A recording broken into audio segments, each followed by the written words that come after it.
መዝሙር 89 የኢዝራኤላዊው የኤታን ትምህርት።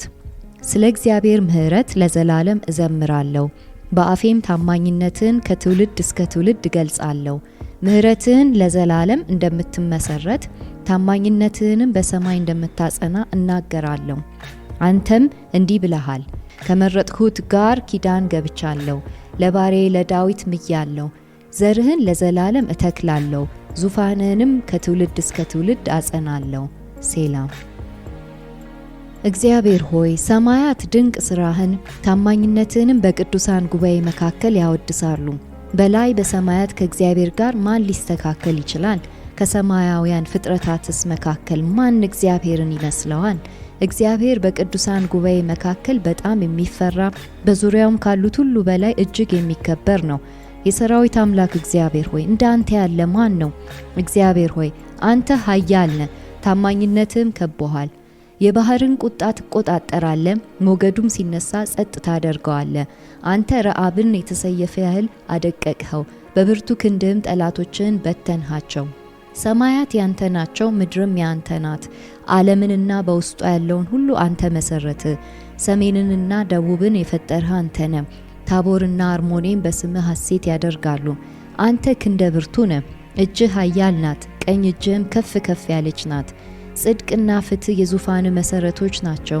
ምሕረትና ታማኝነት በፊትህ ይሄዳሉ። እግዚአብሔር ሆይ እልልታን የሚያውቅ በፊትህም ብርሃን የሚሄድ ሕዝብ ምስጉን ነው። ቀኑን ሙሉ በስምህ ደስ ይላቸዋል፣ በጽድቅህም ሐሴት ያደርጋሉ። አንተ የብርታታቸው ክብር ነህና በሞገስህም ቀንዳችንን ከፍ ከፍ አደረግህ። ጋሻችን የእግዚአብሔር ነውና ንጉሳችንም የራሱ የእስራኤል ቅዱስ ነው። በዚያን ጊዜ በራእይ ተናገርህ፣ ታማኝ ሕዝብህንም እንዲህ አልህ። ኃያሉን ሰው ስልጣን አጎናጸፍሁት፣ ከሕዝብ መካከል የተመረጠውንም ከፍ ከፍ አደረግሁት። ባሪያዬን ዳዊትን አገኘሁት፣ በተቀደሰው ዘይቴም ቀባሁት። እጄ ይደግፈዋል፣ ክንዴም ያበረታዋል። በጠላት አይበለጥም፣ ክፉ ሰውም አይበግረውም። ባላንጣዎቹን በፊቱ አደቃቸዋለሁ፣ ጠላቶቹንም እቀጠቅጣለሁ። ታማኝነቴና ምሕረቴ ከእርሱ ጋር ይሆናል፣ በስሜም ቀንዱ ከፍ ከፍ ይላል። እጁን በባህር ላይ ቀኝ እጁንም በወንዞች ላይ አኖራለሁ። እርሱም አንተ አባቴ ነህ፣ አምላኬና መዳኛ ዓለቴም ነህ ብሎ ይጠራኛል። እኔም ደግሞ በኩሬ አደርገዋለሁ። ከምድር ነገሥታትም በላይ ከፍ ይላል። ምሕረቴንም ለዘላለም ለእርሱ ጠብቃለሁ። ከእርሱ ጋር የገባሁት ኪዳንም ጸንቶ ይኖራል። የዘር ሐረጉን ለዘላለም ዙፋኑንም በሰማያት ዕድሜ ልክ አጸናለሁ። ልጆቹ ሕጌን ቢተዉ ደንቤን ባይጠብቁ ሥርዓቴን ቢጥሱ ትእዛዜንም ባያከብሩ ኃጢአታቸውን በበትር በደላቸውን በጅራፍ እቀጣለሁ። ምሕረቴን ግን ከእርሱ አላርቅም፣ ታማኝነቴንም አላጓድልበትም። ኪዳኔን አላፈርስም፣ ከአፌ የወጣውንም አላጥፍም። አንድ ጊዜ በቅድስናዬ ምያለሁና ዳዊትን አልዋሸውም። የዘር ሐረጉ ለዘላለም ዙፋኑም በፊቴ እንደ ፀሐይ ጸንቶ ይኖራል። በሰማይ ታማኝ ምስክር ሆና እንደምትኖረው እንደ ጨረቃ እርሱ ለዘላለም ይመሰረታል። ሴላ።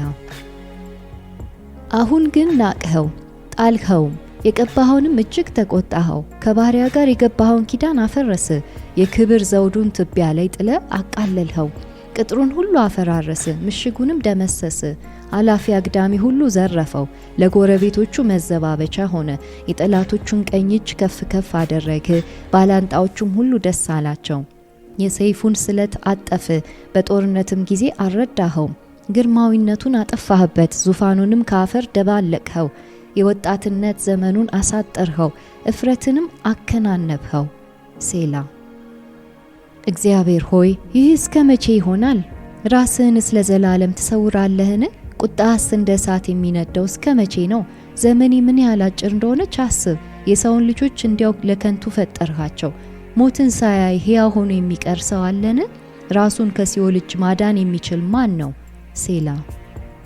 ጌታ ሆይ ለዳዊት በታማኝነት የማልህለት የቀድሞ ምሕረት የት አለ? ጌታ ሆይ ባሪያ እንዴት እንደተፌዘበት የብዙ ሰዎችንም ነቀፋ እንደታቀፉ አስብ።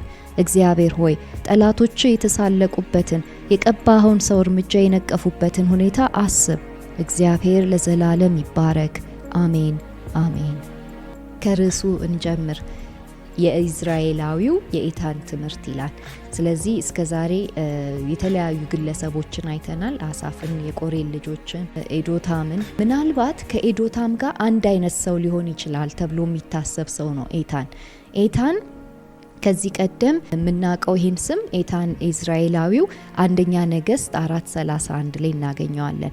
እዛ ቦታ ላይ ከንጉስ ሰለሞን ከጠቢቡ በጣም እጅግ ጠቢብ ከሆነው ንጉስ ሰለሞን ቀጥሎ በሁለተኛ ደረጃ የተቀመጠ ሰው ነው። ጠቢቡ ኤታን ይባላል። ኤታን ከንጉስ ሰለሞን ጀምሮ ብቻ ሳይሆን የነበረው ከንጉስ ዳዊት አንስቶ የነበረ ግለሰብ ነው። ያው ሌዋዊ ነው። ከሌዊ ልጆች መካከል አንዱ ነው። 4 ወንድሞች አሉት። ዜራ የሚባል አባት አለው። ምናልባት አንደኛ ነገሥት 4:31 ላይ ማሆል ተብሎ የተቀመጠ የአባቱ ስም አለ፣ ግን ስማቸው አንድ አይነት ነው ተብሎ ይታሰባል። ስለዚህ ኤታን ማን ነው ካልን በኢየሩሳሌም ከኪዳኑ ታቦት ጋር ተያይዞ ካለው አገልግሎት ጋር ያለን ሌዋዊ ነው። የቃል ኪዳኑ ታቦት እንደውም ወደ ኢየሩሳሌም እንዲመጣ ካገዘ ዘማሪያኖች መካከል አንዱ እሱ ነው። ይህንን ደግሞ የምናገኘው አንደኛ ዜና 16:38 እስከ 42፣ አንደኛ ዜና 15:19 ላይ፣ አንደኛ ዜና 15:17 ላይ እናገኛለን። ተጨማሪ መረጃዎችን አንደኛ ዜና 2:6 ላይ እናገኛለን። ስለዚህ ኤታንን በተጨማሪ ልናቀው የምንችለው ከዚህ መዝሙሩ ጭምር ነው። ይሄኛው መዝሙሩ ምናልባት መዝሙር 62 እና 77 ላይ ኤዶታም አንድ አይነት ከሆነ ከኤታን ጋር 62 እና 77ንም እሱ ነው የጻፈው ማለት ነው። ሲጀምር እዚህ ክፍል ላይ ጌታን አመሰግነዋለሁ፣ ዘምርለታለሁ ብሎ ነው የሚጀምረው። ቁጥር 1 ላይ ስለ እግዚአብሔር ምሕረት ለዘላለም ዘምራለሁ ብሎ ይጀምራል። ዘማሪ ነው ማለት ነው ኤታን። ዘማሪ ብቻ ሳይሆን መሀል ላይ ደግሞ ራእይ ደግሞ ሲመለከት እናያለን። በትንቢት መንፈስ ደግሞ ሲጀምርና በእግዚአብሔር ድምጽ የእግዚአብሔርን ድምጽ ወክሎ ሲናገር ደግሞ እናገኘዋለን። ይሄኛውን ደግሞ የምናገኘው ወደ ታች ስንወርድ እዚሁ ክፍል ላይ ከቁጥር 19 በዚያን ጊዜ በራእይ ተናገርህ ይልና እግዚአብሔር የሚናገረውን ነገር ለእርሱ ራእይ አሳይቶት እግዚአብሔር የሚናገረውን ነገር ኤታን ሲደግምልን ደግሞ እናገኛለን። ስለዚህ ባለ ራእይ ነው፣ ነብይ ነው፣ ዘማሪ ነው፣ ሌዋዊ ነው፣ አገልጋይ ነው ኤታን። ልክ በአሳፍና በቆሬ ልጆች ዘንድ ያለው አገልግሎት እሱ ጋም አለ ማለት ነው። ስለዚህ ቁጥር 1 ስለ እግዚአብሔር ምሕረት ለዘላለም እዘምራለሁ፣ በአፌም ታማኝነትን ከትውልድ እስከ ትውልድ ገልጻለሁ ይላል። እንግዲህ ይህንን ውሳኔ ሲያደርግ በድጋሚ ጌታን ለማገልገል ሲነሳሳ ኤታን ምናልባት የት ናቸው ተብሎ ይታመናል? አሁንም ባቢሎን ናቸው ተብሎ ይታመናል። አንዳንድ ሰዎች ይህንን መዝሙር አቤሴሎም በዳዊት ላይ ባመጸበት ጊዜ ያለውን ችግርና መከራ ሊሆን ይችላል የሚያሳዩ ይላሉ። ግን አርታዩ እዚህ ጋር ይህን መዝሙር ሲያስቀምጥልን በተለይ ባቢሎን ሄደው ባሉበት ዘመን የተዘመሩ መዝሙራት መካከል ስለምናገኘው አሁንም እስራኤላውያን በግዞት ምድር ናቸው፣ በመከራ ናቸው ተብሎ ይታመናል። ስለዚህ ኤታን እዛም የግዞት ምድር ላይ ሆኖ የወደቀውን የዳዊትን ቤት እያሰበ ይጸልያል። ከዳዊት ዘመን ጀምሮ አገልግሎቱን ያቃል፣ የእግዚአብሔርን ክብር ያቃል፣ ቤተ መቅደስ ውስጥ የሰፈረውን የጌታን ሀልወት ያቃል። ስለዚህ አሁን ያ ነገር ፈርሶ ተቃጥሎ እነሱም በቃ ለምርኮ ተዋርደው በግዞት ቤት ነግደው ሄደው በቃ ተበትነው ባሉበት ጊዜ ኤታን ይሄን መዝሙር ይጸልያል፣ ይዘምራል ማለት ነው። ስላንተ ከትውልድ እስከ ትውልድ ገልጻለሁ ይላል። ያለፈ ትውልድ አለ፣ አሁን ለሚመጣው ትውልድም ስላንተ አወራላቸዋለሁ። እግዚአብሔር ጥሎ አይጥልም እላቸዋለሁ። እግዚአብሔር ይቀጣል እንጂ ነቅሎ የሚወረውር አይደለም፣ ኪዳኑ የሚረሳ አይደለም ብሎ ትምህርቱን ይጀምራል። ለዛ ርዕሱ ላይ የኤታን ትምህርት ይለናል። ትምህርቱን ሲጀምር እናያለን። ቁጥር 2 ምሕረትን ለዘላለም እንደምትመሰርት ታማኝነትንም በሰማይ እንደምታጸና እናገራለሁ ይላል። እዚህ ያለነው እግዚአብሔር ታማኝነቱን ረስቶ ወይም ደግሞ ቃሉን አጥፎ አይደለም። በቃ ለዚህ ትውልድ የምሰብከው አንዱን አንተ መሐሪ ነህ፣ አንተ ታማኝ ነህ፣ ከባህሪ ውጪ የምትሰራ አምላክ አይደለም። የእግዚአብሔር ባህሪ ታማኝነትና መሐሪነቱ ነው፣ ቸርነቱ ነው። ስለዚህ ለዘላለም በዚህ ባህሪው ተመስርቶ ቆሞ ተቀምጦ ያለውን አምላኬን ስለሱ አወራላታለሁ ለዚህ ትውልድ። ይሄ ትውልድ ምን እያለ ነው በዚህ ሰዓት? አይ እግዚአብሔር ረስቶናል፣ እዚህ ግዞት ምድር ላይ በቃ ቆርጦ ጥሎናል፣ ያ ለዳዊት ኪዳን የገባለት አምላክ፣ ለአብርሃም ኪዳን የገባለት አምላክ እኛን ረስቶናል እያለ የሚናገር የሚያጉረመርም ትውልድ መካከል ነው ያለው ኤታን። ስለዚህ ምን ይላቸዋል? አረ የእግዚአብሔር ምሕረት በላይ ተመስርቷል፣ ታማኝነቱ በሰማይ ጸንቷል ይላቸዋል። እግዚአብሔር በተቀመጠበት ቦታ ይሄ የማይነቃነቅ የሱ ባህሪ አለ። የሱ ባህሪ ደግሞ አሁን በምድር ላይ ገና መገለጥ ስላልጀመረ ነው እኛ እንደዚህ የሚሰማን፣ ግን መገለጥ ይጀምራል እያለ ይነግራቸዋል። ከዛ ምን እንዳለ ደግሞ ይነግራቸዋል። ቁጥር 3 አንተም እንዲህ ብለሃል፣ ከመረጥሁት ጋር ኪዳን ገብቻለሁ፣ ለባሪያዬ ለዳዊት ምያለሁ። ምን ብሎ? ዘርህን ለዘላለም ተክላለሁ፣ ዙፋንህንም ከትውልድ እስከ ትውልድ አጸናለሁ ይላል። ምን ብሏል እግዚአብሔር ይላቸዋል? ኪዳን ገብቷል ይላቸዋል። ይህንን ደግሞ ኪዳን የምናውቀው 2ኛ ሳሙኤል 7 ላይ ነው። 2ኛ ሳሙኤል 7 ላይ ዳዊት ለእግዚአብሔር ቤት መስራትን ፈለገ። በቃ እሱ ጥሩ ቤት ውስጥ እየኖረ ስለነበረ ናታን ነብዩ ናታንን ይጠራውና ኧረ እባክህ ለእግዚአብሔር ማደሪያ ለኪዳኑ ታቦት ማደሪያ ቤተ መቅደስ እንስራ ሲለው በቃ እግዚአብሔር በልብ ያስቀመጠውን ስራ ይለዋል። ከዛ ግን እዛው ክፍል ላይ ለናታን እግዚአብሔር ምን ይለዋል? አይ አንተ አይደለም የምትሰራልኝ፣ ልጅ ሰለሞን ነው ቤቱን የሚሰራልኝ ብሎ ከዛ ላልሰራለት ቤቱ ግን ላሰበለት ቤቱ ለዳዊት ምን ይለዋል እግዚአብሔር? በቃ አሁን ኪዳኔን ካንተ ጋር አደርጋለሁ ይለዋል። ዙፋንህን ለዘላለም አጸናዋለሁ።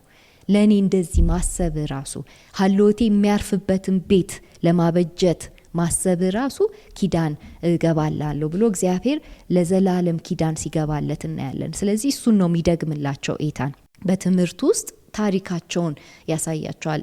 ለዳዊት ምን ብሎ ነው የማለለት? እጥላለሁ ብሎ ነው የማለለት? ነው አልጥለውም ብሏል። ዘሩን ለዘላለም ተክላለሁ ብሏል። ዙፋኑን ከትውልድ እስከ ትውልድ አጸናለሁ ብሏል። ታዲያ ይሄ እግዚአብሔር ቃሉን የሚያጥፍ ይመስላችኋል? እያላቸው ነው። አያጥፈውም። ይሄ እግዚአብሔር ቃሉን አጠፈ ማለት እኛ የምናውቀው እግዚአብሔር አይደለም። ይሄ እግዚአብሔር ቃል ኪዳኑን የገባውን ኪዳን አፈረሰ ማለት በቃ ይሄ ሌላ እግዚአብሔር ነው። ስለዚህ የኛ እግዚአብሔር የእስራኤሉ እግዚአብሔር ምን ብሎታል ለዳዊት? ዙፋኑ ከትውልድ እስከ ትውልድ እንደሚጸና ቃል ገብቶለታል። እኛ ቢመስለንም ባይመስለንም አንድ የሚቀጥል ዙፋን አለ። ከዳዊት ወገብ የወጣ የዳዊት ልጅ የሆነ ያን ዙፋን ጸንቶ እንዲኖር ያደርጋል እያለ ይነግራቸዋል። ከዛ እዚህ ጋር እረፍት ይወስዳሉ። ሴላ 5 እስከ 37 ደግሞ ኤታን ይቀጥላል። እግዚአብሔር ሆይ ሰማያት ድንቅ ስራህን ታማኝነትህንም በቅዱሳን ጉባኤ መካከል ያወድሳሉ። በቅዱሳን ጉባኤ መካከል ያወድሳሉ። በላይ በሰማያት ከእግዚአብሔር ጋር ማን ሊስተካከል ይችላል? ከሰማያውያን ፍጥረታትስ መካከል ማን እግዚአብሔርን ይመስለዋል? እግዚአብሔር በቅዱሳን ጉባኤ መካከል በጣም የሚፈራ በዙሪያውም ካሉት ሁሉ በላይ እጅግ የሚከበር ነው። የሰራዊት አምላክ እግዚአብሔር ሆይ እንደ አንተ ያለ ማን ነው? እግዚአብሔር ሆይ አንተ ኃያል ነህ፣ ታማኝነትህም ከቦሃል ይላል። 5 እስከ 8 በተለይ ስለ ሰማያዊው የእግዚአብሔር ክብር ይነግረናል። በማይታየው ዓለም እግዚአብሔር እንዴት ንጉስ እንደሆነ እንዴት ኃያል እንደሆነ የባቢሎን አማልክት ምንም ሊስተካከሉት አይችሉም። ይሄ ካንተ ጋር ማን ሊስተካከል ይችላል የሚለውን የሚደጋግምልን ለዛ ነው። አማልክት አሉ፣ አማልክት ሊኖሩ ይችላሉ፣ የሆነ ጉባኤ መስርተው ሊቀመጡ ይችላሉ። በማይታየው ዓለም በሰማያዊው ዓለም ሰማያውያን ይላቸዋል አይደለም፣ ምድራውያን አይደሉም፣ ሰማያውያን ናቸው። ግን ከነዚህ ፍጥረት መካከል እንደ እግዚአብሔር እንደ እስራኤሉ እግዚአብሔር እንደ ቅዱሱ እግዚአብሔር የሚመስል ማንም የለም። ይህን የሚሰብክበት ምክንያቱ ምንድነው? 82 ላይ ከአማልክት ጋር ተዋውቀናል አይደል? አሳፍ አስተዋውቆናል። 82 ላይ በአማልክት ጉባኤ እግዚአብሔር ይሰየማል ብሎናል። 82 ላይ እግዚአብሔር ሲሰየም ሊፈርድባቸው ነው ብሎናል። ታሪኩ ምንድነው? እግዚአብሔር ለነዚህ አማልክት እንዲያስተዳድሩ የሆነ ስልጣን ሰጧቸው ነበር። በትክክል አላስተዳደሩም እና ምንድነው ያደረጉት? ህዝቡን አቢዩዝ አደረጉ። ክፋትን አስተማሩት፣ ኮራፕሽን አስተማሩት፣ ከእግዚአብሔር መነጠልን አስተማሩት፣ እግዚአብሔርን አለመታዘዝን አስተማሩት፣ በእግዚአብሔር ላይ ማመጽን አስተማሩት። ስለዚህ እግዚአብሔር 82 ላይ በአማልክት መካከል ሊፈርድባቸው ይሰየማል። ምን ብሎ ነው የሚፈርድባቸው? የሰጧችሁን ህዝብ እንዴት አስተዳደራችሁ ብሎ ይፈርድባቸዋል ይላል። ስለዚህ እነዚህ ሰማያውያን አሉ። ሰማያውያኑ እግዚአብሔር ወክሏቸው ነው ያስተዳደሩት። ግን በእግዚአብሔር ላይ ስላመጹ እንደ ሰው ትሞታላችሁ ይላቸዋል። ሰማያውያን እኮ አይሞቱም አይደለም? ግን ምን ይላቸዋል እግዚአብሔር? እንደ ሰው ትሞታላችሁ አመጽን ስላመጣችሁ ይላቸዋል። ስለዚህ በሚታየው ዓለም ውስጥ ያለው አመጽ የምን ነጸብራቅ ነው? በማይታየው ዓለም ውስጥ ያለው አመጽ ነጸብራቅ ነው። በዘፍጥረት 1 እና በዘፍጥረት 2 መካከል በማይታየው ዓለም አመጽ ስለነበረ እነዛ ወደቁ አይደለም? ከሄኖክ መጽሐፍም ትንሽ ሐሳብ እንወስዳለን፣ ከይሁዳም ከጴጥሮስም ሐሳብ እንወስዳለን። ስለዚህ እነዛ አምፀው የወደቁት አሁን በሚታየው ዓለም ውስጥ መመልመል ጀመሩ። እግዚአብሔር ላይ የሚያምጹትን እስቲ እንመልምል አሉ እና መመልመል ሲጀምሩ እናያለን። ስለዚህ እግዚአብሔር አንድ ቀን በመካከላቸው ይሰየምና ይፈርድባቸዋል ይላል። ከዛ ደግሞ ይነግረናል እዚሁ ክፍል ላይ ቅዱሳን ጉባኤ አለ። 82 ላይ የአማልክት ጉባኤ ብሎናል። የቅዱሳን ጉባኤ ደግሞ አለ። ምን አይነት ጉባኤ ነው? የእግዚአብሔርን ድንቅ ስራ የሚያወድሱ ናቸው። እነዚህ አመፀኞች አይደሉም። እነዚህ ደግሞ በእግዚአብሔር ሐሳብና ፈቃድ ውስጥ ራሳቸውን ያስገዙ ናቸው። በቅዱሳን ጉባኤ ውስጥ ማንን ያወድሱታል? ድንቅ ስራውንና ታማኝነቱን ያወድሱታል። ይሄ ሄሴዱ አይለዋወጥም። በቅዱሳን ጉባኤ ውስጥ ከዘፍጥረት ጀምሮ አይተዋል። በእስራኤል መካከል ያደረገውን በሰዎች ልጆች መካከል እግዚአብሔር እንዴት እንደሚሰራ አይተዋል። ታላቅ ድንቅ ስራ የሚለው በጣም ተደጋግሞ እናገኘዋለን። የእግዚአብሔር ድንቅ ስራ 3 ነው ብለናል አይደል? በተለይ መዝሙረ ዳዊት ውስጥ 3 ነው። ሲፈጥር ድንቅ ነው፣ ሲያድን ድንቅ ነው፣ ሲፈርድ ድንቅ ነው። 3 ድንቅ ስራዎች አሉት። ስለዚህ ይሄ ምን ይለዋል? ቅዱሳን ይሄን ስራህን እያዩ ስትፈጥር አይተዋል ዘፍጥረት ላይ፣ ስታድን አይተዋል ዘጸአት ላይ፣ አሁን ደግሞ ስትፈርድ እያዩ አሉ። እግዚአብሔር በሚታየው ዓለም ይፈርዳል። እስራኤላውያን ሲያጠፉ ሲያምፁ ይፈርድባቸዋል።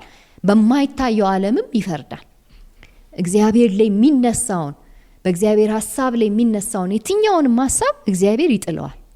በቅድስናው ላይ የሚነሳውን በአምላክነቱ ላይ የሚነሳውን ሐሳብ እግዚአብሔር ይጥለዋል። ለዛ ነው ልክ ከእግዚአብሔር ጋር ልስተካከል እስቲ ብሎ የሚያስብ ካለ ይወድቃል። ለዛ ይጠይቃል።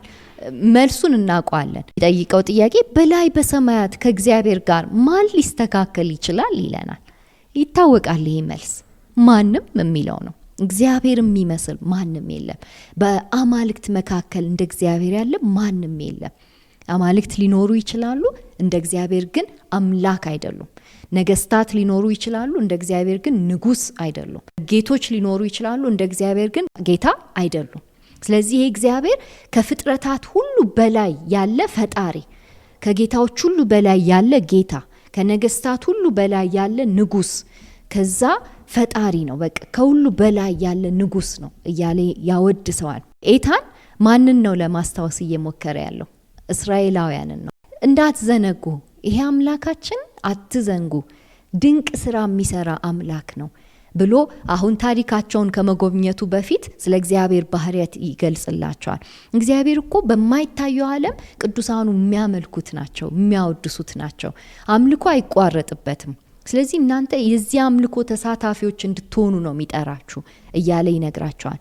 ከሰማያውያን ፍጥረታትስ መካከል ማን እግዚአብሔርን ይመስለዋል ይላቸዋል። የማይታየው ዓለም ላይም እግዚአብሔር የሚመስል የለም። ቁጥር 7 እግዚአብሔር በቅዱሳን ጉባኤ መካከል በጣም የሚፈራ በዙሪያውም ካሉት ሁሉ በላይ እጅግ የሚከበር ነው።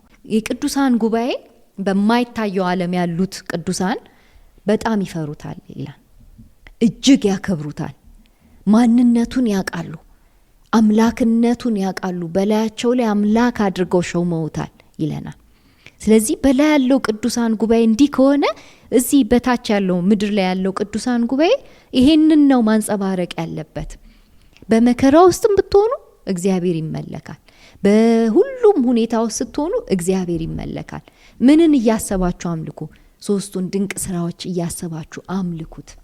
ባህሪያቱን እያሰባችሁ አምልኩት። ታማኝነቱን፣ ቃል ኪዳኑን፣ ማንነቱን፣ ቅዱስነቱን እያሰባችሁ አምልኩት ይላቸዋል። ስለዚህ አሁንም ድጋሜ ጠይቃቸዋል። የሰራዊት አምላክ እግዚአብሔር ሆይ እንዳንተ ያለ ማን ነው? ማን ነው? ዳይሬክት የሚያደርገው ወደ እግዚአብሔር ነው አይደል? የሚጠይቀው ግን ህዝቡን ነው። እንደ እግዚአብሔር ያለ አለ?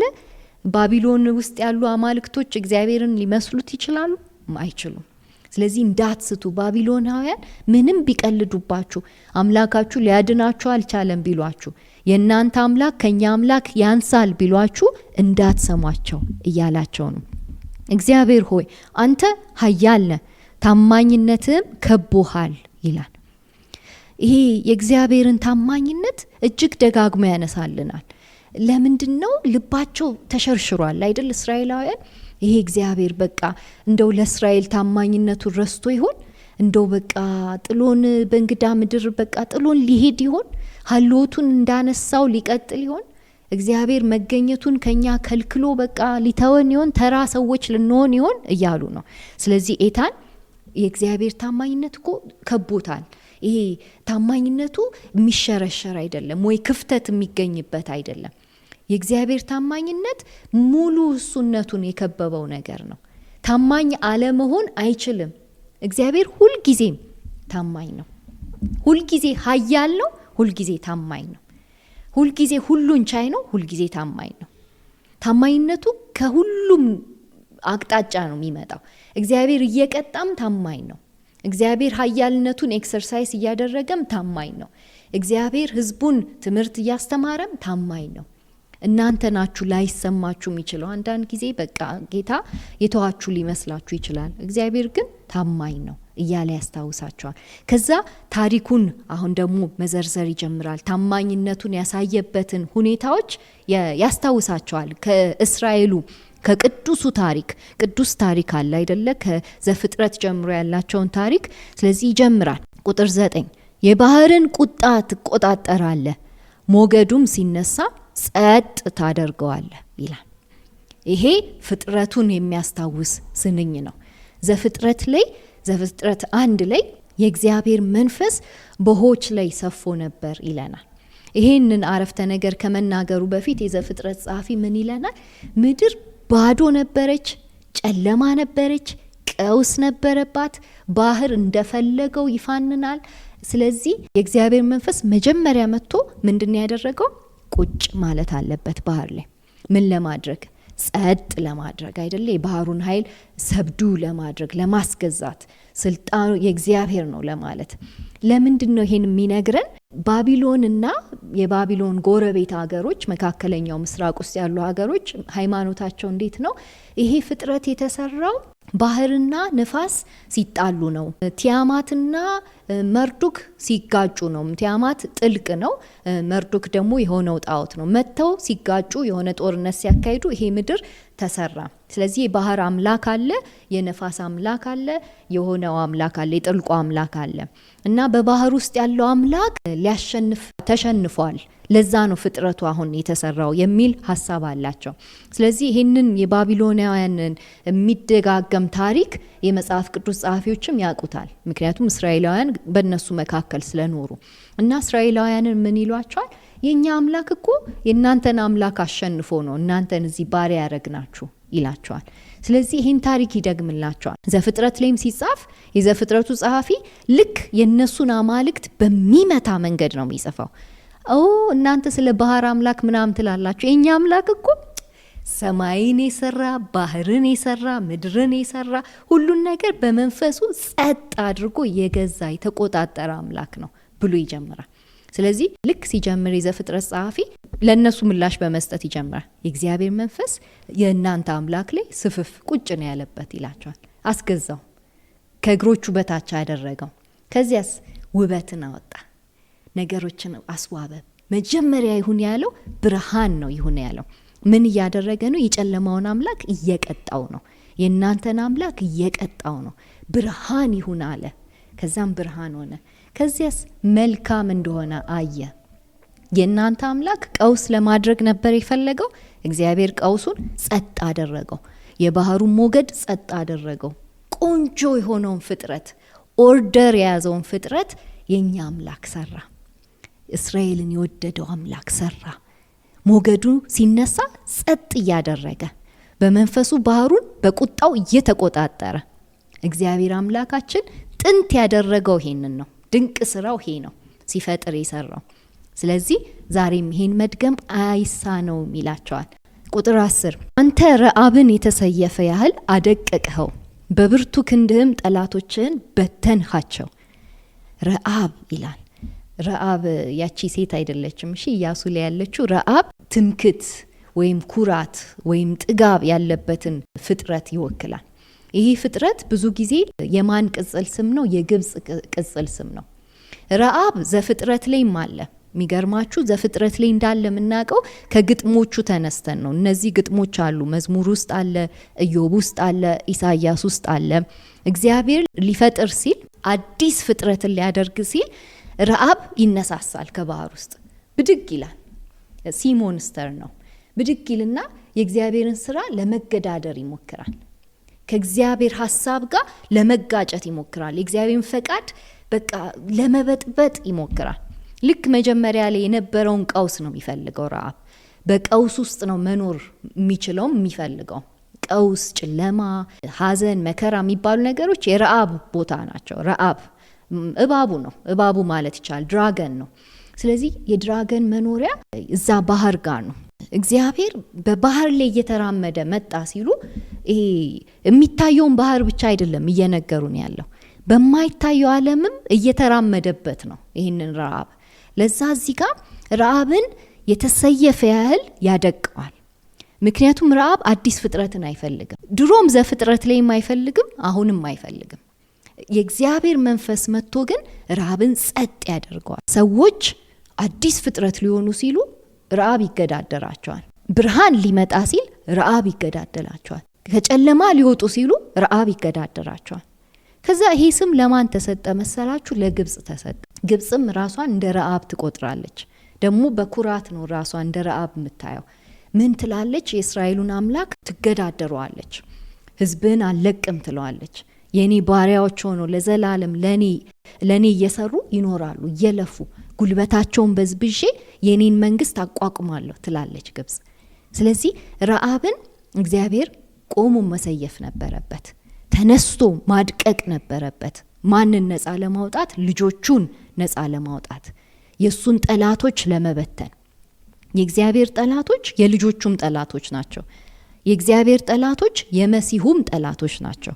መዝሙር 2 ላይ እንደምናየው መዝሙር 2 ላይ በመሲሁ ላይ ይዶልታሉ የእግዚአብሔር ጠላቶች። መሲሁን በቃ እሱን አስጨንቀን እሱን አሳደን ከዚህ ቦታ እናወጣዋለን፣ ዙፋኑን እኛ እንወርሳለን ይላሉ።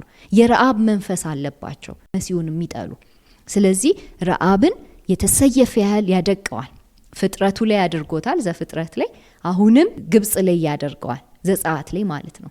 ስለዚህ ግብጽ ላይ ከምስራቅ ንፋስ ወጥቶ ዘጸአት 14 ላይ ከምስራቅ ንፋስ ወጥቶ ቀይ ባህርን ከፈለ ሲለን ማንን ያስታውሰናል? ዘፍጥረት 1 ላይ ያለውን የእግዚአብሔር መንፈስ ያስታውሰናል።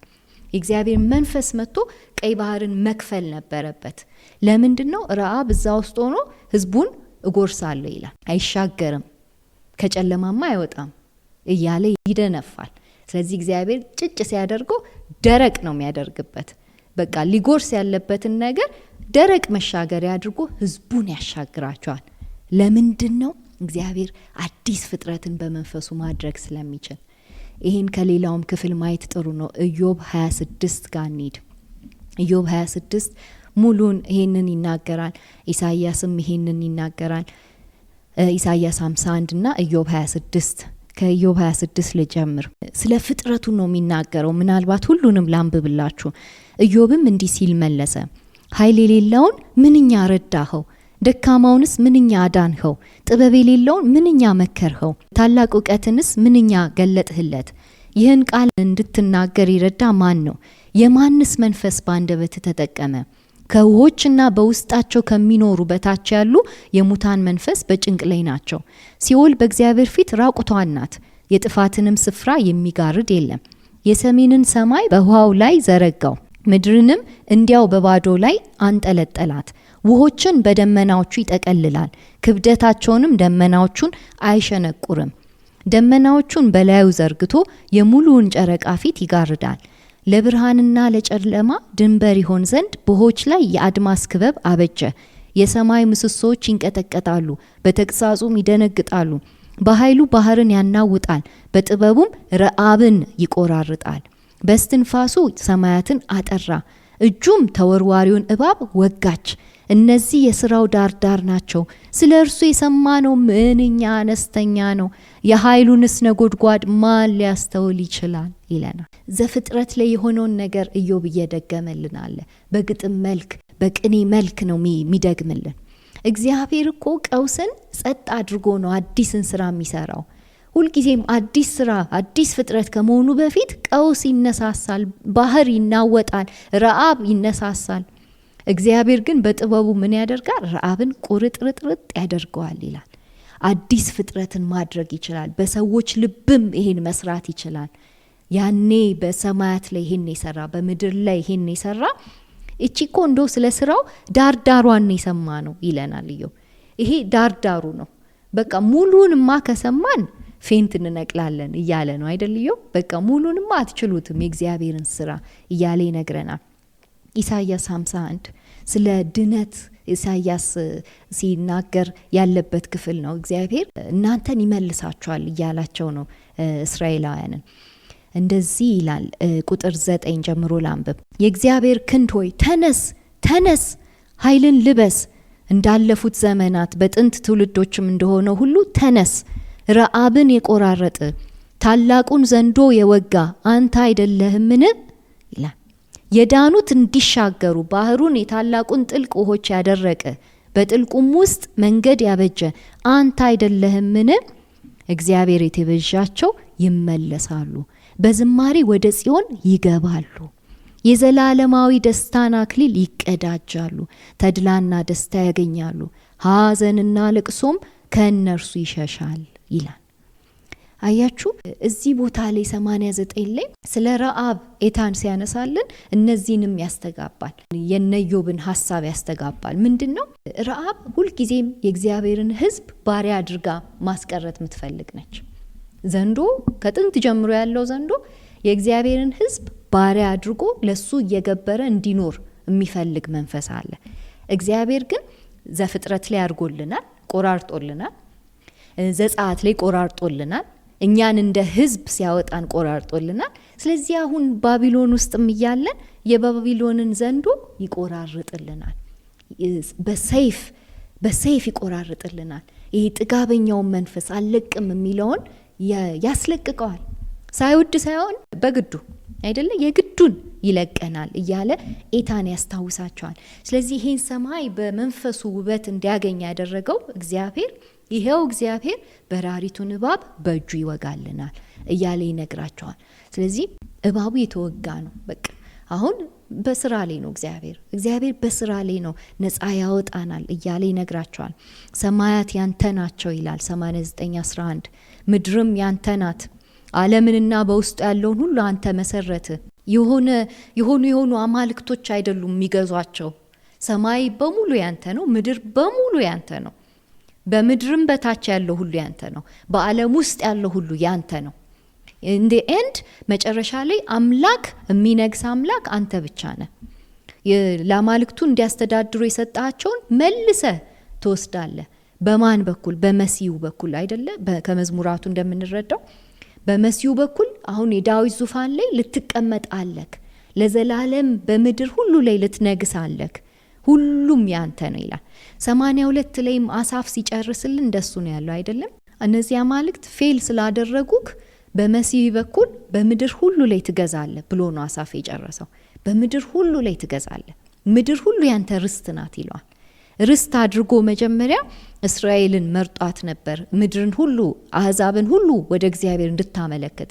እስራኤል በዚህ ስራዋ ስላልቀጠለች እግዚአብሔር ሁለተኛውን እስራኤልን፣ ሁለተኛውን አዳምን፣ ሁለተኛውን ዳዊትን እንደሚያስነሳላቸው ይነግራቸው ነበር። ይህንንም አድርጎላቸዋል። ስለዚህ ቁጥር 12 ሰሜንና ደቡብን የፈጠረ አንተነ፣ ታቦርና አርሞኔም በስምህ ሐሴት ያደርጋሉ ይላል። እነዚህ ተራሮች፣ እነዚህ ከፍታዎች ለእግዚአብሔር ስም ሐሴት እንደሚያደርጉ ይነግረናል።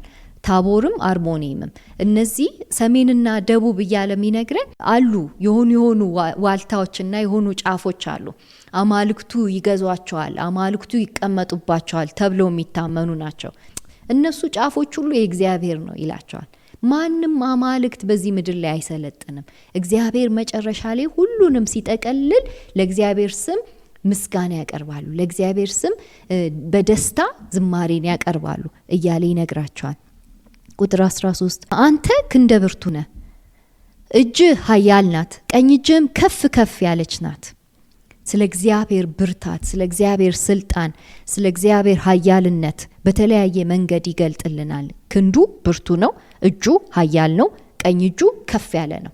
እግዚአብሔር ከሁሉ በላይ ነው፣ ኤልዮን ነው፣ ከፍ ያለ አምላክ ነው እያለ ይናገራል። ቁጥር 14 ጽድቅና ፍትህ የዙፋን መሰረቶች ናቸው፣ ምህረትና ታማኝነት በፊት ይሄዳሉ። ይሄንን ከዚህ ቀደምም ብዙ ጊዜ አይተነዋል። እግዚአብሔር በፍትህ እና በጽድቅ ዙፋኑን የመሰረተ ነው። በሱ ብቻ አይደለም፣ በምህረትና ታማኝነትም ደግሞ የመሰረተ ነው። ዙፋኑን በፊቱ እንዲሄዱ የሚያደርግ ነው። ለምን መሰላችሁ? ይህን ሀሳብ ብዙ ጊዜ ይገልጽልናል። እግዚአብሔር ባህሪያቱ ውስጥ እነዚህ ባይኖሩ ኖሮ በጣም እኛ ጉዳችን ይፈላ ነበር። በፍትህ ብቻ ቢገዛ አስባችሁታል ምን እንደሚደርስብን?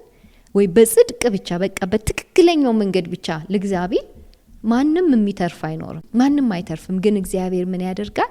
ምህረትና ታማኝነቱ በፊቱ እንዲሄዱ ያደርጋል። ፍትህ ቋ አድርጎ ሊቀጣ ሲል ምህረት ምን ትላለች? ቆይ ቆይ ቆይ ቆይ ቆይ ግዴለ ቆይ ትላለች። እግዚአብሔርን ታማኝነት እና ምህረቱ ለህዝቡ ጠበቃ ሆኖ ይወጣሉ። ለዛ ነው መዝሙራት ጸሐፊው በተለይ ዳዊት ይሄን በጣም ተረድቷል አይደለ? ስለ በትርና ምርኩዝ ያወራና መዝሙር 23 ላይ ቸርነትና ምህረት ግን ይላል በህይወቴ ዘመን ሁሉ ይከተሉኛል ይላል።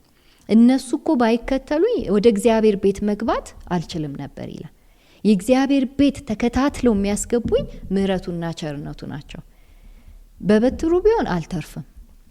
በበትሩ ቢሆን እዛ በቃ እዛው ያበቃልኝ ነበር፣ ተቀጥቼ አያበቃም። የኔ ጥፋት ብዙ ስለሆነ የእግዚአብሔር ምህረት፣ ታማኝነት፣ ቸርነት፣ ሄሴድ የምንላቸው ነገሮች እነዚህ ጽኑ የሆነው የእግዚአብሔር ፍቅር እነሱ ግን ዙፋኑ ጋር ስላለ የእግዚአብሔር ባህሪ ጋር ስላለ ልቡ ጋር ስላለ ያስችለናል ይላል።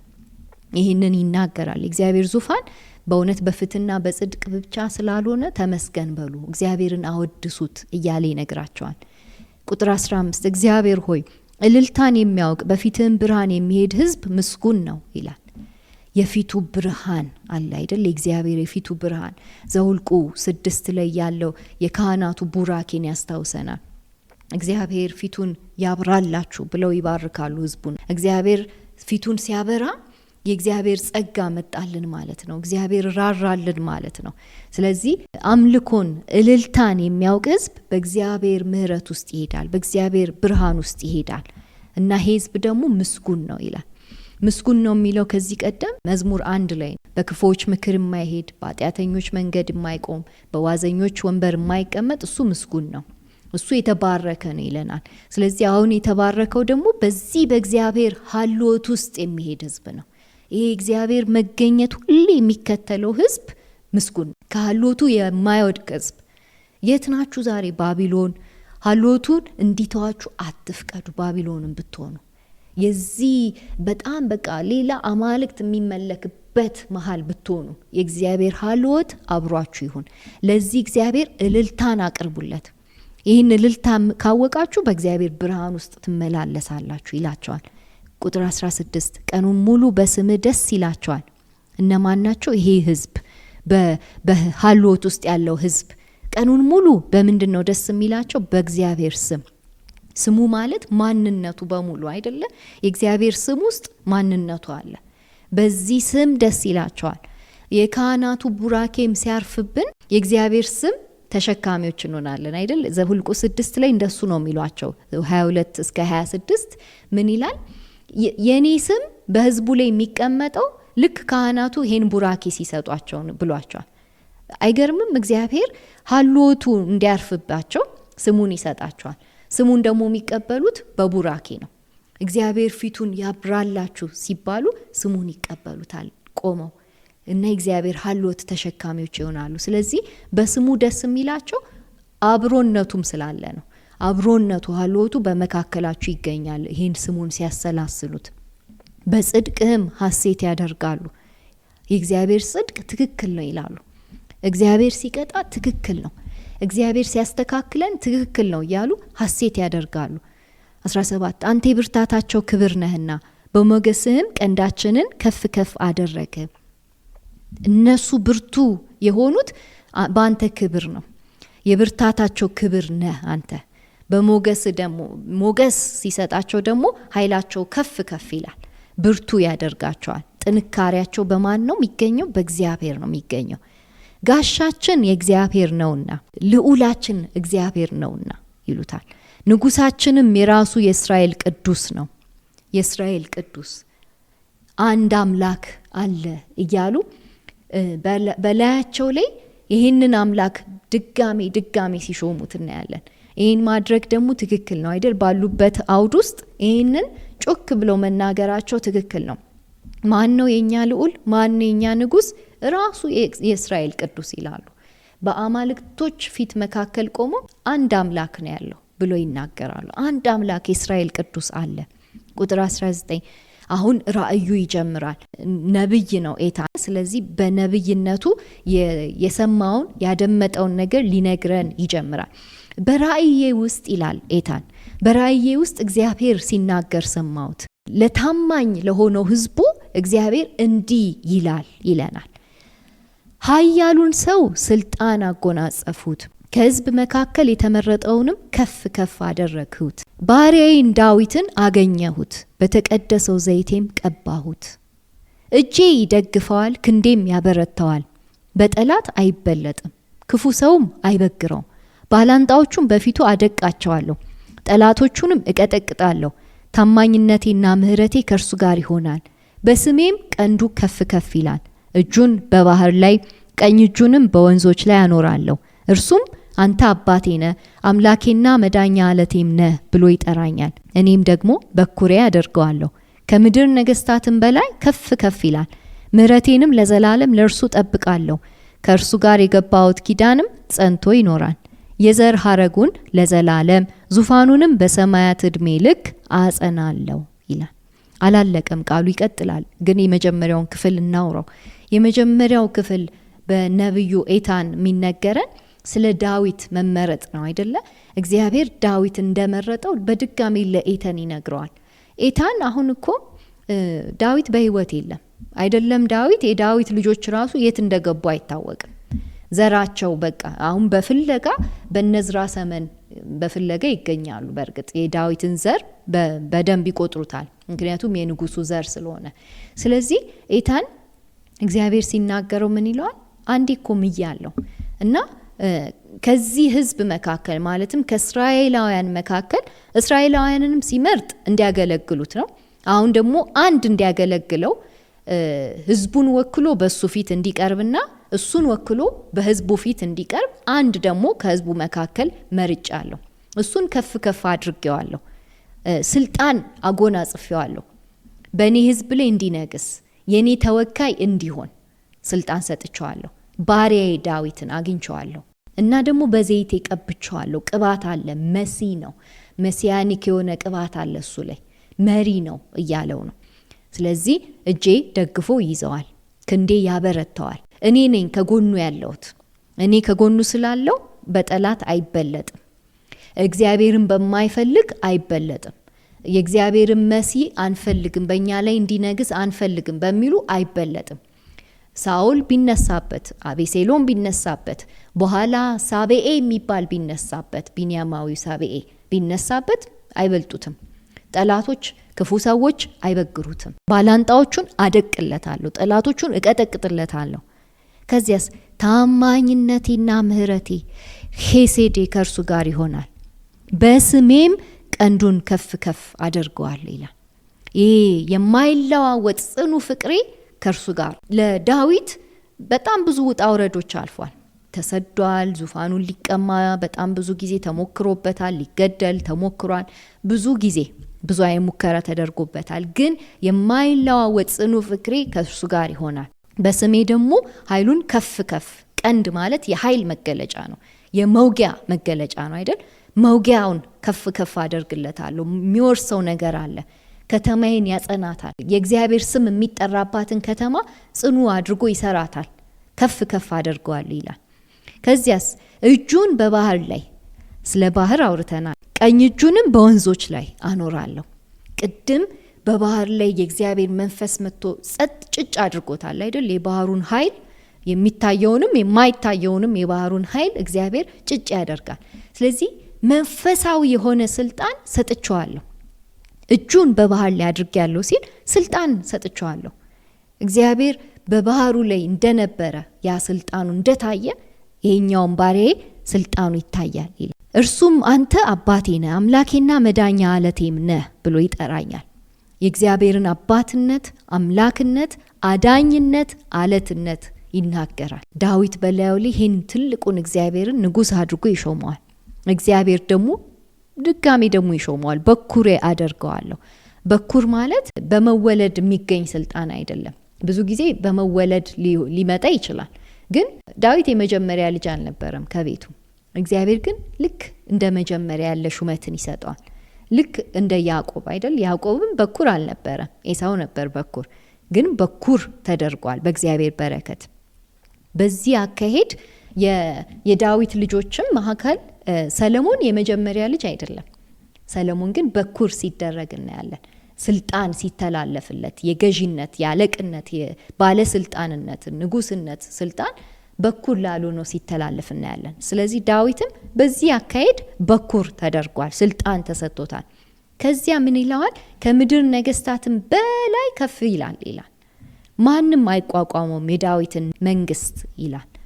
ምህረቴንም ለዘላለም ለእርሱ ጠብቃለሁ። እግዚአብሔር ለዳዊት ቤት ያላሳየው ምህረት የለም። በጣም ታግሷቸዋል የዳዊትን ልጆችና የልጅ ልጆች ከመቅጣቱ በፊት። ስለዚህ ምህረቱን ትንሽ እንዲለማመዱ አድርጓቸዋል። አሁን ግን ምን ይላል? ይሄ ምህረቴ ለዘላለም ከእርሱ ቤት አይጠፋም፣ ለእርሱ ጠብቀዋል፣ ከእርሱ ጋር የገባሁትንም ኪዳን ጸንቶ ይኖራል ይላቸዋል። አሁን በባቢሎን ምድር እያሉ ይሄን ምህረት እንዳለ ይነግራቸዋል። ምክንያቱም ለዘላለም ነው ይሄ ምህረት። ምናልባት ላይመስል ይችላል፣ ግን ይላቸዋል ለዘላለም የምጠብቀው ምህረት አለኝ፣ ከእርሱ ጋር የገባሁት ኪዳኔም ጸንቶ ይኖራል፣ የዘር ሐረጉን ለዘላለም ዙፋኑንም በሰማያት ዕድሜ ልክ አጸናለሁ ይላል። አሁን ኤታን ይህን ነገር ሁሉ ሰማ። ህዝቡም ይህን ነገር ሰማ። ጥያቄ ያጭራል። ታውቃላችሁ፣ ዳዊት እኮ በመካከላችን የለም። ለማን ነው ይህ ቃል? የዳዊት ልጆች በመካከላችን የሉም፣ ሞተዋል፣ ተቀብረዋል። የዳዊት ልጆች ልክ እንደኛ ባሪያ ሆነው ግዞት ምድር አሉ። የሱ ዘር ሐረግ ማለት በቃ የባሪያ ዘር ሐረግ ሆኗል። እግዚአብሔር የእውነት ቃል ኪዳኑ ይጠብቃል እያሉ ይጠይቁታል። ኤታንም ሙሉ ስዕል አልተሰጠውም፣ ግን የሚያውቀው ነገር እግዚአብሔር በኢየሩሳሌም ሲነግስ በዚህ መሲህ አማካይነት ነው፣ በዳዊት አማካይነት ነው። ከዳዊት ወገብ የሚወጣ ሌላ ዳዊት አለ። ኤታን እስከሚያውቀው የዳዊት ዙፋን የዘላለም ዙፋን ነው። አይገባቸውም በዚህ ወቅት ሲያዩት። እኛ ወደ ኋላ ስናየው ይገባናል ስለማን እንደሚናገር ይሄ ክፍል አይደለም። ስለዚህ የሚመጣውን አንድ ዳዊትን እያየ ኤታን ሲያወራላቸው ዳግማዊ ዳዊት እንደሆነ እኛ ነን የምንረዳው። ሁለተኛው ዳዊት ነው። ምክንያቱም የመጀመሪያው ዳዊት ተቀብሯል፣ ሞቷል። መቃብሩም በመካከላቸው ነው ይታያል። ኃያል ቁጥር 19 ላይ ኃያል እና ስልጣን ያለው እግዚአብሔር በባህር ላይ በወንዞች ላይ ስልጣን የሰጠው እንዲህ አይነት ስልጣን ማን ነው ከዳዊት ልጆች መካከል ያለው ሲሉ ገና ነው ሊመጣ ስላለው ዳግማዊ ዳዊት ኤታን በትንቢታዊ መንፈስ እየተረዳ እየተናገረ አለ። የእግዚአብሔር እጅ እንዴት ደግፎ እንደሚይዘው፣ ክንዱ እንዴት እንደሚያበረታው፣ ማንም ጠላት እንደማይበልጠው፣ ማንም ክፉ ሰው እንደማይበግረው፣ ባላንጣዎቹ በፊቱ እንደሚደቁ፣ ጠላቶቹ እንደሚቀጠቀጡ ስለ ሁለተኛው ዳዊት ለካ እየተናገረ አለ ኤታን። ስለዚህ የእግዚአብሔር ስም በሱ ቀንድ ከፍ ከፍ የሚልበት ሁለተኛው ዳዊት ነው።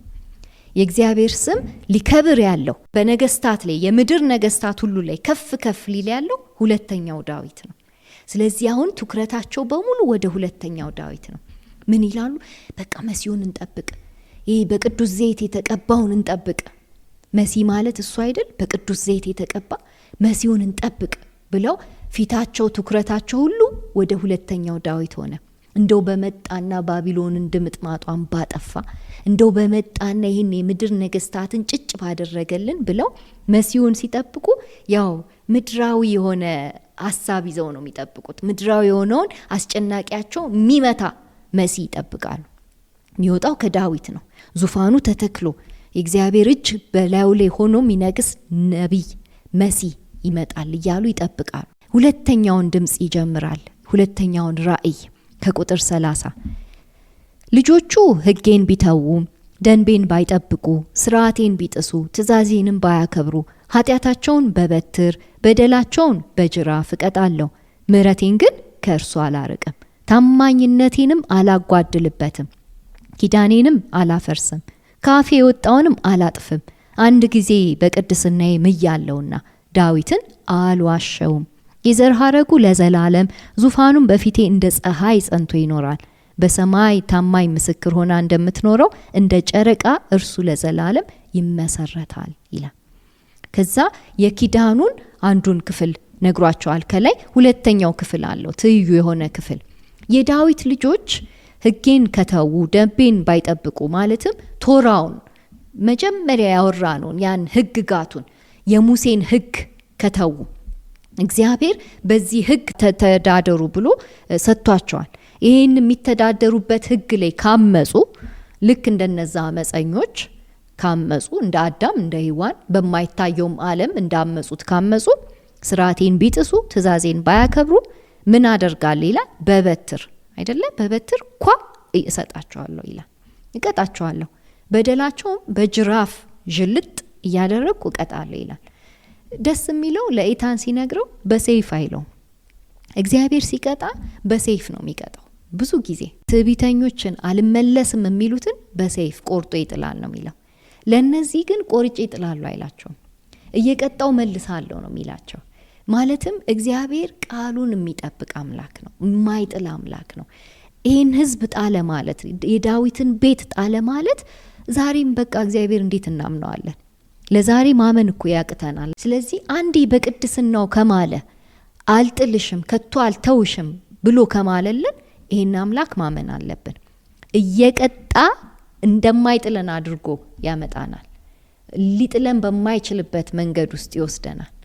እየቀጣ ጅራፉ ያማል፣ በትሩ ያማል፣ እየቀጣ ግን ይመልሰናል። ስለዚህ ኢታን ምን ይላቸዋል? ባቢሎን መቀመጣችሁ የእግዚአብሔር ጅራፍ ነው፣ በበትር እየተቀጣችሁ ነው እያላቸው ነው ያለው። እግዚአብሔር ሲቀጣ አሳልፎ ይሰጣል ለሚቀጣ። ያ ቀጪው ትምክተኛ ሆኖ በእግዚአብሔር ላይ ከተነሳሳ፣ ይኸው እኮ የእግዚአብሔር ልጆች እየቀጣው ነው ካለ፣ እሱም ሌላ በትር ይነሳለታል፣ ሌላ ጅራፍ አለው። ለዛ ነው ባቢሎን በጣም ትምክቷ በዛ። አሶርና ባቢሎን እስራኤልን ከቀጡ በኋላ ሲመኩ ሲያይ እግዚአብሔር ለእናንተም በትር አለኝ ለእናንተም ጅራፍ አለኝ ብሎ ማንን ይልካል? ፋርስን ይልክባቸዋል። ለፋርስም ሚዲያንን ይልካል፣ ለሚዲያንም ግሪክን ይልካል፣ ለግሪክም ሮምን ይልካል፣ ለሮምም የሆነ ጠላት ይመጣላታል። ስለዚህ በእግዚአብሔር ሐሳብ ላይ በመንግስቱ ላይ የተመኩ እግዚአብሔር ፈቅዶላቸው እየቀጡ እንደሆነ የማያውቁ ነገስታትን መልሶ ይቀጣቸዋል። እንደዚህ አይነት አካሄድ አለው እግዚአብሔር በበትር በጅራፍ ይቀጣል። ልጆቹ የሆኑትን ወደ መስመር ወደ ጽድቅ መንገድ ለስሙ ሲል ያስገባቸዋል፣ እቤቱ እንዲገቡ ማለት ነው። የጽድቅ መንገድ ቀጭን ነች። የጽድቅ መንገድ ስርዓት አላት፣ ትእዛዝ አላት። ኃጢአት አይፈቀድም፣ በደል አይፈቀድም። በእግዚአብሔር የጽድቅ መንገድ በእግዚአብሔር ኪዳን መንገድ እኖራለሁ የሚል በቃ እቺን ቀጭኗን መንገድ መኖር አለበት፣ መታዘዝ አለበት፣ ማመጽ አይችልም እያለ ይነግራቸዋል። ስለዚህ ካፌ የወጣውን ኪዳን የእውነት አላጥፍም፣ የእውነት አላፈርስም፣ ታማኝነቴን አላጓድልባችሁም፣ ምሕረቴን ከእናንተ አላርቅም፣ ስቀጣችሁ እንደ ልጅ ተቀጣችሁ መመለስ አለባችሁ፣ በምሕረቴ እያባበልኩ እመልሳችኋለሁ ይላቸዋል። እና ዳዊትን አልዋሸውም። ከቤቱ ነጋሲ አይታጣም ካልኩ የእውነት ነጋሲ አይታጣም። ከዳዊት ወገብ የሚወጣ ለዘላለም ይነግሳል። ፀሐይ በሰማይ ላይ ጸንቶ እንደገና ጨረቃ ለዘላለም እንደሚቆም፣ ጨረቃና ፀሐይ መቼ ነው የጀመሩት ወይስ ማብቂያቸው መቼ ነው የሚለውን ታውቃላችሁ? አታውቁም። ለዛ ልክ እንደዚህ ሁሉ የዳዊት ዙፋን ላይ የሚነግሰው የዘሩ ከሱ ሐረግ የሚመዘዘው ነጋሲ እንደዚሁ ዙፋኑ ጸንቶ ይኖራል ይላቸዋል። ምስክሮቼ ፀሐይና ጨረቃ ናቸው። እነሱ ምስክር ሆነው ስለሱ ዙፋን ይናገራሉ ይላቸዋል። ስለዚህ እዚህ ጋር ሴላ ይላል ኤታን። እስቲ ዝም ብለን ስለ መጻዩ ነጋሲ እናስብ ይላቸዋል። እግዚአብሔር ኪዳኑን የማይጥል ነው። እግዚአብሔር እየቀጣን ነው፣ ግን በመሲሁ አማካይነት ያወጣናል። ስለዚህ እናስብ ይላቸዋል። ከ38 እስከ 45 ኤታን ከየት መጣ ባልተባለ ለውጥ ውስጥ ይገባል። ማጉረምረምም አለበት፣ ለቅሶም አለበት፣ ሰቆቃም አለበት እና የደረሰባቸውን ነገር ድጋሚ ለእግዚአብሔር ሲናገር እናያለን።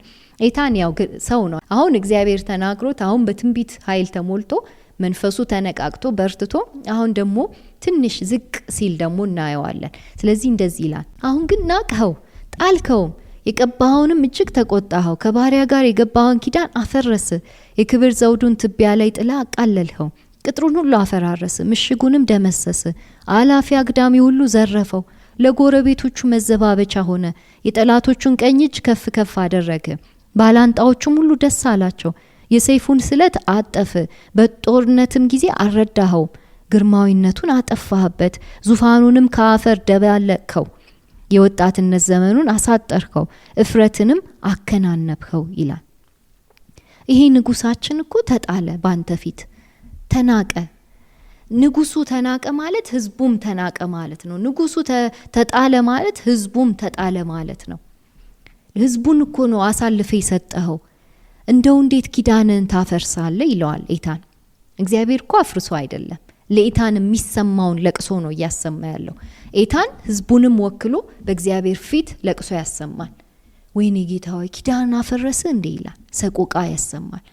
ትቢያው ላይ ጣልከን እንዴ፣ አቃለልከን እንዴ፣ ክብርን በቃ አነሳህና ረሳህን እንዴ። ኢየሩሳሌም ቅጥሯ ሲፈራርስ፣ ምሽጎቿ ሲደመሰሱ የትነ ይላል።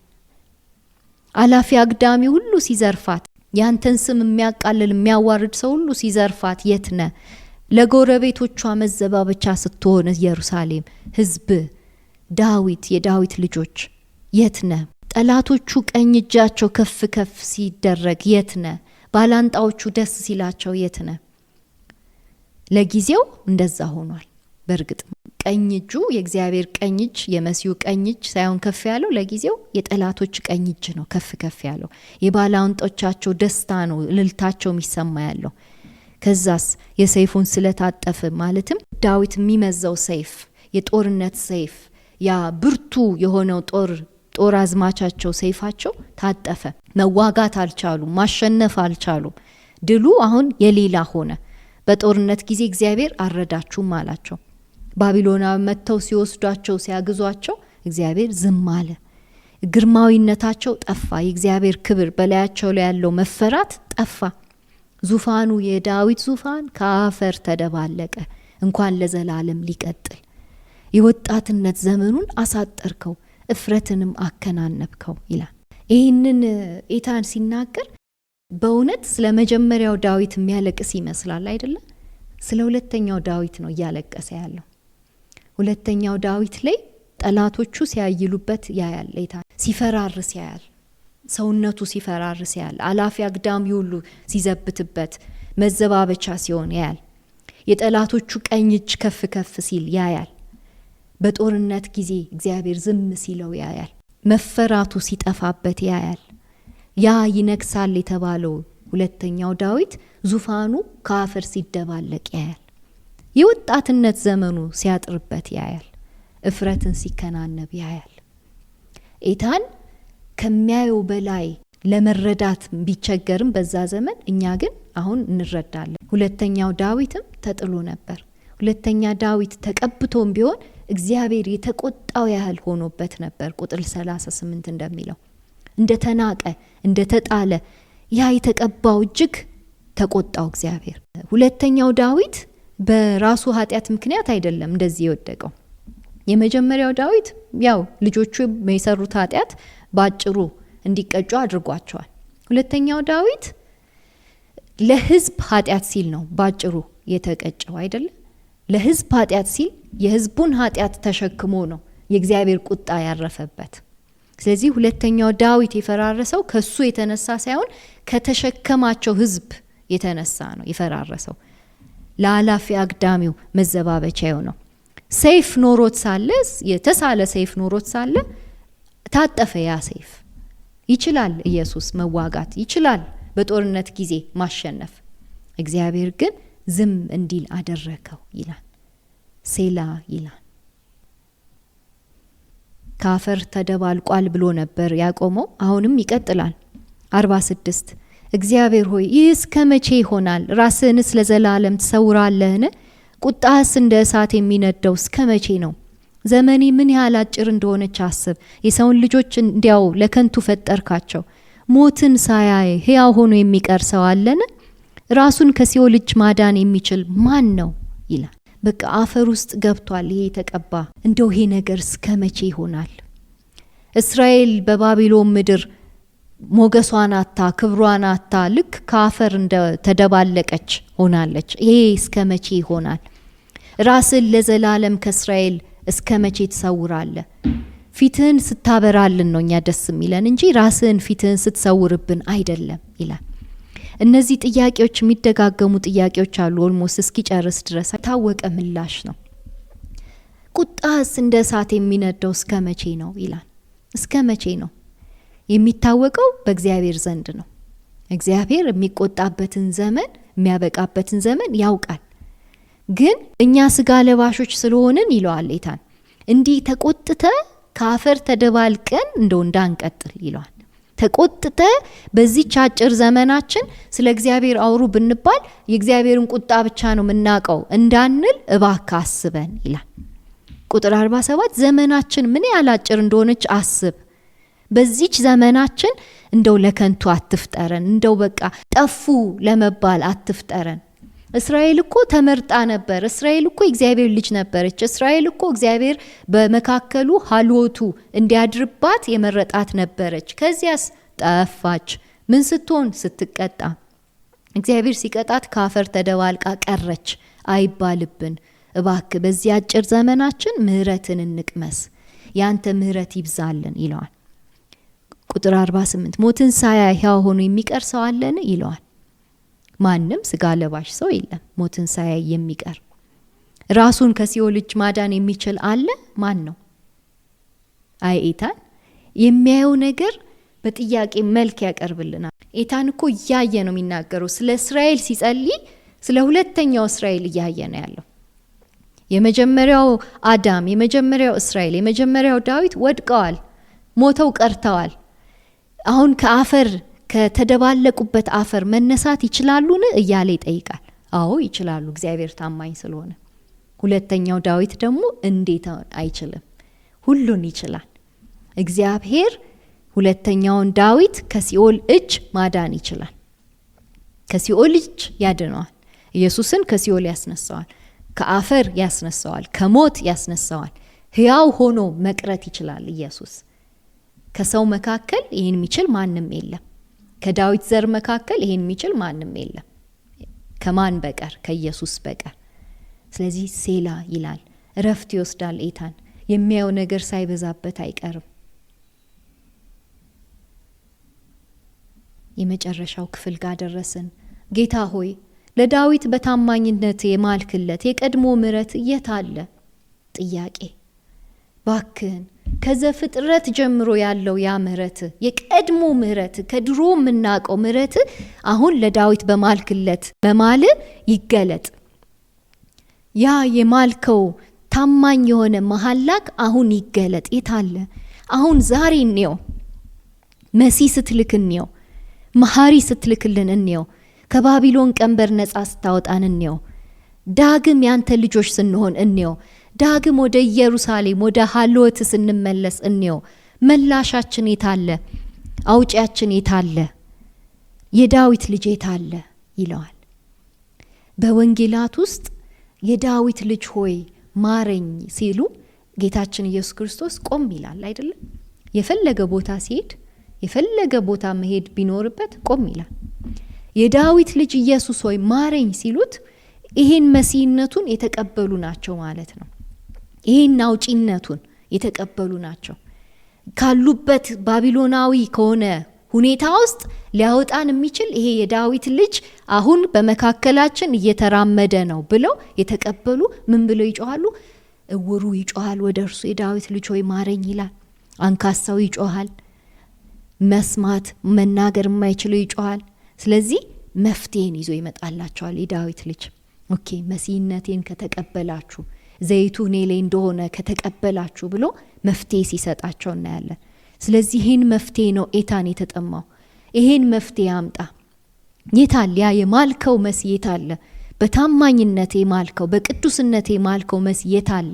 የመሲህ ጥያቄ ያለበት ኤታን የህዝቡን ጥያቄ ነው እያቀረበ ያለው። ህዝቡ የመሲህ ጥያቄ ያለበት ከዚህ ከባርነት ምድር ልክ እንደ ሙሴ ያለ አውጪ አዳኝ የሆነ እንዲመጣለት ይፈልጋል።